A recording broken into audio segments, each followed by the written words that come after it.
Hello students, this is Gayatri. Welcome back with another video of class 10th। और आज हम करेंगे मैथ्स की worksheet number 40।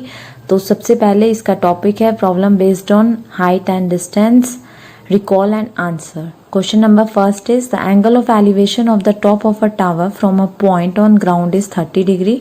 If the height of the tower is double then the angle of elevation of its top will be. Options दिए हुए हमें, double होगा 45 degree, same या फिर ट्रिपल। तो यहाँ पर हमें जो एंगल ऑफ एलिवेशन है टॉप ऑफ टावर से और एक ग्राउंड पर कोई पॉइंट दिया हुआ है वो है 30 डिग्री।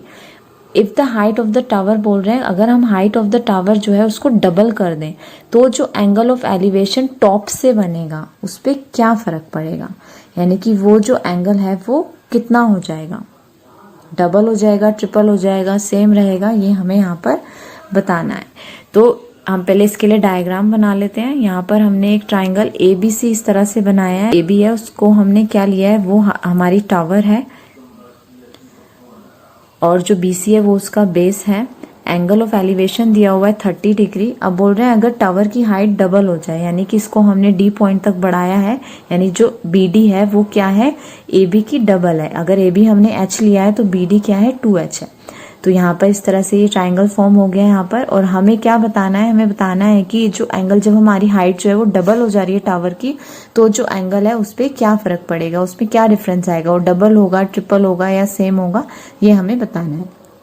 तो सबसे पहले इन ट्राइंगल ABC लेते हैं। In triangle ABC AB upon BC is equal to tan 30 degree. tan क्यों लिया, क्योंकि परपेंडिकुलर अपॉन बेस है, ये tan का रेशियो होता है और एंगल हमें 30 डिग्री दिया हुआ है। अब AB को हमने यहाँ पर लेट कर लिया, वो H है, और BC को हमने X ले लिया है। H upon X is equal to tan 30 की वैल्यू कितनी होती है, 1/√3। क्रॉस मल्टीप्लाई करेंगे तो यहाँ से X जो है वो किसके इक्वल आ जाएगा, H√3 के। अब इसी तरह से हम दूसरा ट्राइंगल ले लेते हैं। In triangle BCD BD upon BC। अब BD क्या है, हमने ये पूरी हाइट ले ली जो कि डबल है, तो ये कितनी आई है हमारे पास, डबल हो जाएगी, तो ये हाइट का डबल कितना हो जाएगा, 2H हो जाएगा। और BC हमने कितना माना है, X माना है, तो 2H upon X is equal to, अब यहाँ पर हमें एंगल नहीं दिया हुआ है तो perpendicular upon base is equal to tan, और एंगल को हमने यहाँ पे थीटा ले लिया है। अब 2H अपॉन X कितना है, हमने ऊपर निकाला X is equal to H√3 हमारा है, तो हम यहाँ पर X की जगह H√3 पुट करेंगे, that is equal to tan theta. H से H कैंसिल हो गया, tan थीटा हमारा कितना आ गया, 2/√3। अब हम क्या करते हैं, 2 को बाहर कर लेते हैं ब्रैकेट से, ब्रैकेट के अंदर लिख लेते हैं 1/√3 is equal to tan theta. तो अब हमें पता है कि tan 30 की वैल्यू कितनी होती है, 1/√3 होती है। और हमें क्या है, 30 का ये क्या है, ये डबल है, यानी कि जो हमारा एंगल ACB, यानी कि जो एंगल ऑफ एलिवेशन हमें टावर के टॉप से दिया हुआ था, और अगर हम इसको डबल कर देते हैं इसकी हाइट को, तो जो हमारा एंगल होगा वो भी क्या हो जाएगा, डबल हो जाएगा। अब क्वेश्चन नंबर जो इसका सेकंड दिया हुआ है उसको देख लेते हैं। क्वेश्चन नंबर सेकंड में हमें दिया हुआ है the angle of elevation of the sun when the length of the shadow of a tree is √3 times the height of a tree is. तो अब इस क्वेश्चन में जो सन में दिया हुआ है कि जो ट्री की हाइट है वो √3 टाइम्स है इसकी शैडो के, तो हमने यहाँ पर फिगर में AB जो है वो हमारा ट्री है, उसको हमने हाइट ले लिया H, और AC जो है उसकी शैडो उसको हमने मान लिया X। तो यहाँ पे हमें X इक्वल टू दिया हुआ है √3 टाइम्स ऑफ हाइट यानी H के। अब H को हम अगर नीचे अपॉन में ले आते हैं X के, तो हो जाएगा X upon H is equal to √3, और X अपॉन H जो होता है वो किसका रेशियो होता है, कॉट थीटा का रेशियो होता है, और cot theta is equal to किसके आ गया, हमारे √3 के। अब हमें क्योंकि एंगल बताना है तो हमें कॉट थीटा पता है कि √3 कब होता है, जब 30 डिग्री होता है, यानी कि तो हमारा जो थीटा है वो कितना आ गया, यहाँ से 30 डिग्री आ गया। नंबर थर्ड में relation in HP and B at 45 degree is H is equal to √2B is equal to √2P। तो यहाँ पर क्या आएगा, √2P। अब आ जाते हैं हम ट्राई योर सेल्फ पे। इसमें क्वेश्चन नंबर 1 दिया हुआ है हमें, there is a small island in the middle of a 100 metre wide river and a tall tree stand on the island. तो यहाँ पर क्या बोल रहे हैं, 100 मीटर वाइड रिवर है और उसके बीच में एक आइलैंड है जहाँ पर एक पेड़ है, और ये जो रिवर की जो वाइडनेस, और रिवर जो है वो 100 मीटर वाइड है। P and Q are the points directly opposite to each other on the two banks.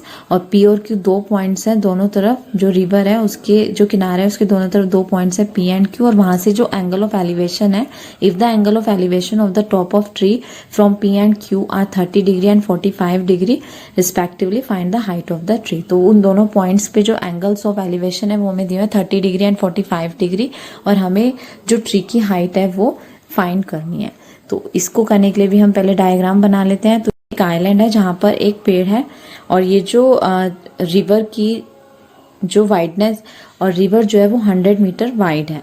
P and Q are the points directly opposite to each other on the two banks.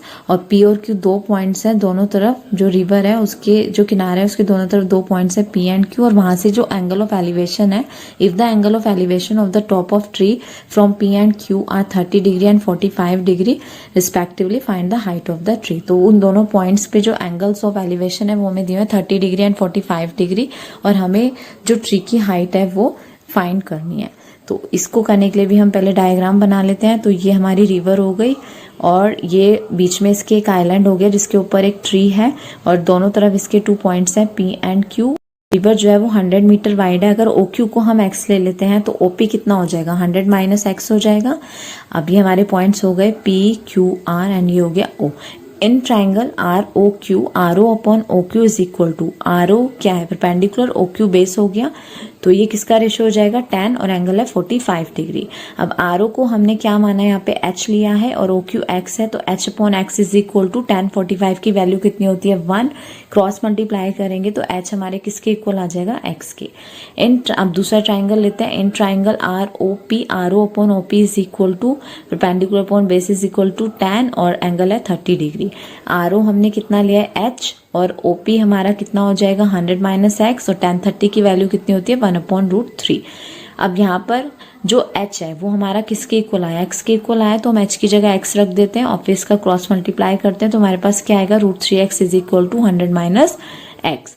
अब x वाले एक तरफ ले लेते हैं, √3x plus x is equal to 100, x common लेंगे तो √3 plus 1 अंदर ब्रैकेट में रह जाएगा is equal to 100, x equal to 100 upon √3 plus 1।